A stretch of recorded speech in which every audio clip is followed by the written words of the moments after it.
Asante sana mpenzi mtazamaji wa Mokenya TV mahali popote ulipo, hujambo.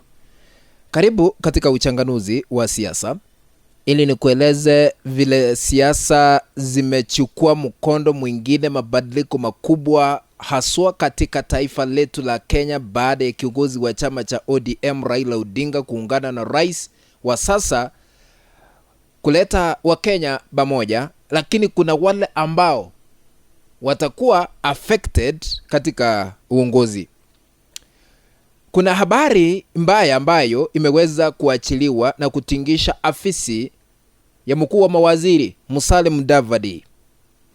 Kuna kanda naomba kuiweka hewani ili tusikize, kisha baadaye nikirudi nitakuwa na changanua moja kwa moja. Kabla niweke hiyo kanda hewani ili tuisikize, naomba msamaha kwa sababu leo nimeleta kanda hii kwa njia ya audio kwa sababu ni breaking news, isijafika kwa studio na ndio maana sionekani kwa picha, lakini hiyo haimaanishi hatuendelee kufahamisha yale ambayo yanaendelea katika taifa letu la Kenya, lakini natoa ahadi katika kanda ambayo nitatengeneza baadaye nitakuwa naonekana kwa picha kwa sababu nitakuwa nimefika kwa studio. Ombi langu moja kwa unyenyekevu na heshima kubwa, tupe a like katika kanda hii, na ikiwa wewe ni mgeni unatazama kanda zetu kwa mara ya kwanza, umekuwa ukitazama lakini bado hauja subscribe, kuna kitufe hapo chini kimeandikwa subscribe. Bonyeza hicho kitufe ili kuwa subscribe, na kando yake kuna kengele, bonyeza kengele ili kupata kanda zote pindi tu tunapozunguka katika mtandao huu wa Mokenya TV. Please usisahau kutupea a like na sambaza hii kanda kwa group moja ama 2-3 katika mtandao kwa WhatsApp. Karibu ili tusonge mbele pamoja.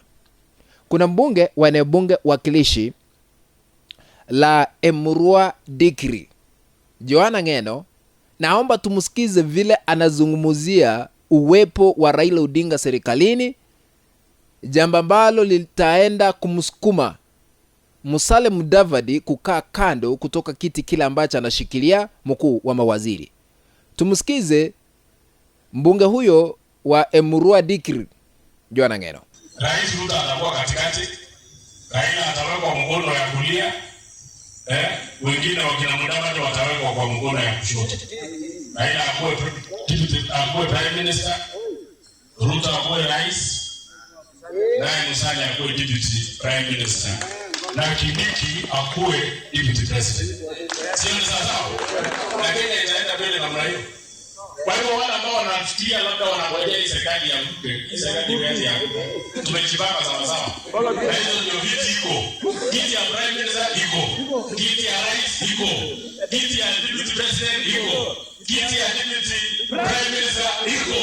So tumejaza wale wote ambao tunajua ujaziri yao inatakikana ndio Kenya yetu iende mbele. Siasa zimebadilika. Amesema ya kwamba baada ya Rais William Ruto kuungana na Raila Odinga, Raila Odinga atakuwa waziri mkuu katika uunduaji mpya wa serikali, na deputy prime minister, yani naibu wa waziri mkuu, atakuwa Musalia Mudavadi. Ikumbuke kwamba Musalia Mudavadi sasa hivi ni mkuu wa mawaziri. Hakuna difference waziri mkuu na mkuu wa mawaziri, kiti ni hicho tu, kumaanisha anaenda kumuondokea afisi ile ambayo anashikilia ili Raila Odinga akaweze kuimiliki, na mamlaka ya Musalia Mudavadi yapunguzwe ili awe naibu wa Raila Odinga, na William Ruto atasalia kuwa rais. Msaidizi wake atasalia kuwa Professor Kithure Kindiki vile hali ilivyo. Now, I want to put this into perspective so that we can understand how politics is dynamic katika siku za sasa hivi. Zinaendelea kubadilika. Ni kipi hiki ambacho kinaenda kutendeka? Point number 1. Musalia Mudavadi kuondolewa kwa kiti kile ambacho anashikilia kama mkuu wa mawaziri na waziri wa nchi za kigeni, huenda atajiondoa kwa sababu hawezi kuridhika kwa uwepo wa Raila Odinga kuchukua nafasi yake kuwa waziri mkuu. Kwa nini nasema hivyo? Musalia Mudavadi alikuwa na chama chake halisi ANC. Baadaye tukaona miezi miwili iliyopita chama cha ANC kikimezwa na chama cha UDA. Kumaanisha nini? Sasa hivi Musalia Mudavadi hana chama kwa sababu chama chake cha kisiasa ambacho kiliweza kujiunga katika mrengo wa Kenya Kwanza ANC kiliweza kuvunjiliwa mbali na hana chama cha kisiasa. Kwa hivyo asiporidhika wakati Raila Odinga atakabidhiwa majukumu ya kuwa waziri mkuu, anaweza kufukuzwa kwa sababu hana chama cha kumtetea. Ndio maana aliyekuwa naibu rais Rigathi Gachagua alifukuzwa kwa sababu hakuwa na mtetezi wake. Mtetezi ni chama.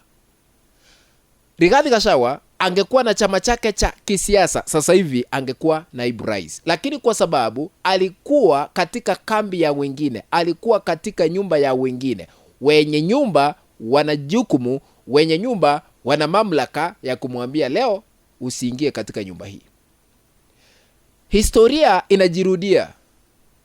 History repeats itself. Musalia Mudavadi wakati mmoja kati ya mwaka 2007 hadi mwaka 2013 alikuwa naibu wa waziri mkuu. Na sasa hawezi rudia kiti hicho kwa sababu alikuwa amepandishwa cheo na kuwa mkuu wa mawaziri, yaani cabinet premier katika baraza la mawaziri la sasa. Kwa hivyo kutakuwa na mabadiliko makubwa. Huenda Musalia Mudavadi ajiondoe katika serikali kwa sababu hawezi kuridhika. Number 2. Raila Odinga kuundiwa kiti hicho, kutakuwa na kizungumkuti kwa baadhi ya viongozi. Niliona seneta wa kaunti ya Kakamega ambaye alichaguliwa na chama cha UDA na yeye ni chief whip kiranja wa wengi katika bunge la seneti. Boni Halwale aliapa na akasema ya kwamba hawawezi kuruhusu kiti cha prime minister ama waziri mkuu kuundwa pasipofuata sheria, ila tu wa Kenya wapitishe kupitia maoni. Akasema ya kwamba hakuna haja ya kuunda kiti hiki kwa sababu majukumu yale ambayo yanatekelezwa na naibu rais ni sawia na yale ambayo yanaenda kutekelezwa na afisi hii ya waziri mkuu. Akasema liwe liwalo, yeye atakuwa miongoni mwa Wakenya ambao watapinga. Ona, huyu aliweza kuchaguliwa kupitia chama cha UDA na akona uongozi katika seneti, lakini yeye ameonekana kupinga hayo yote kutotimia. Kumaanisha nini? Huenda uundwaji wa kiti hiki cha waziri mkuu kulete mabadiliko na tofauti za kisiasa, na tunaenda kushuhudia maybe baadhi ya viongozi kusonga nyuma kwa kusema ya kwamba sisi hatuungi mkono, na itakuwa mwisho wa Raila Odinga kukabidhiwa kiti hicho ambacho anaendelea kukimezea mate. What do you think? Kufikia hapo mpenzi mtazamaji, ndipo natia kikomo katika uchanganuzi wa masuala haya ya kisiasa.